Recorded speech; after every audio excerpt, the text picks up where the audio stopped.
நம்மை பொறுத்தவரை ஒன்றை தெளிவாக சொல்லிவிட்டோம்.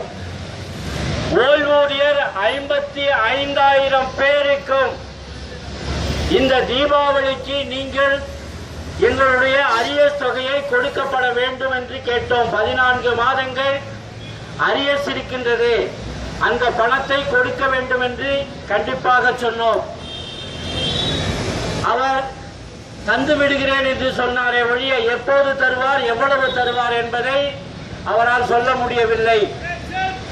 நம்மை பொறுத்தவரை அவருக்கு தெளிவாக சொல்லிவிட்டோம். நீங்கள் எவ்வளவு கொடுப்பீர்கள், எப்போது கொடுப்பீர்கள், தீபாவளிக்கு முன்னதாக என்பதை உறுதிபட கூறினால் ஒழிய இங்கிருந்து நாங்கள் களைய மாட்டோம் என்பதை தெளிவுபடுத்துகிறோம். ஆகவே அவர் நான் செயலாளரோடு பேசிவிட்டு நான் உங்களுக்கு சொல்லுகிறேன், தன்னிச்சையாக முடிவெடுக்க முடியாது. என்னுடைய முடிவு என்று சொன்னால் பணம் எவ்வளவு வருகிறதோ அதற்கு தகுந்தார் போல நான் தருவேன் என்று சொன்னதை நாம் ஒத்துக்கொள்ளாத பட்சத்தில் செயலாளரோடு, போக்குவரத்து செயலாளரோடு பேசிவிட்டு சொல்லுகிறேன் என்று சொல்லியிருக்கிறார். ஆகவே நம்முடைய நிலைப்பாடு என்பது தெளிவானது. தமிழகத்தில் இருக்கின்ற 55,000 ஓய்வூதியர்களுக்கும் இந்த டிஏ நிலுவை கொடுக்கப்பட வேண்டும்.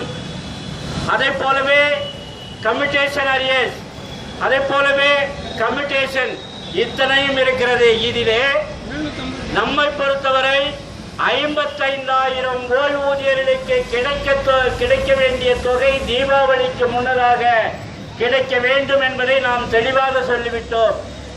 அதை விடுத்து நீங்கள் வேற எதை சொன்னாலும் நாங்கள் ஏற்கப் போவதில்லை என்றும் சொல்லியிருக்கிறோம். ஆகவே இப்போது நம்முடைய பொறுப்பாட்சியர் நம்முடைய போக்குவரத்து செயலாளரோடு பேசிக் கொண்டிருக்கின்றார். ஆகவே தோழர்கள் எப்போதும் போல் நீங்கள் அமைதியாக இருக்க வேண்டும்.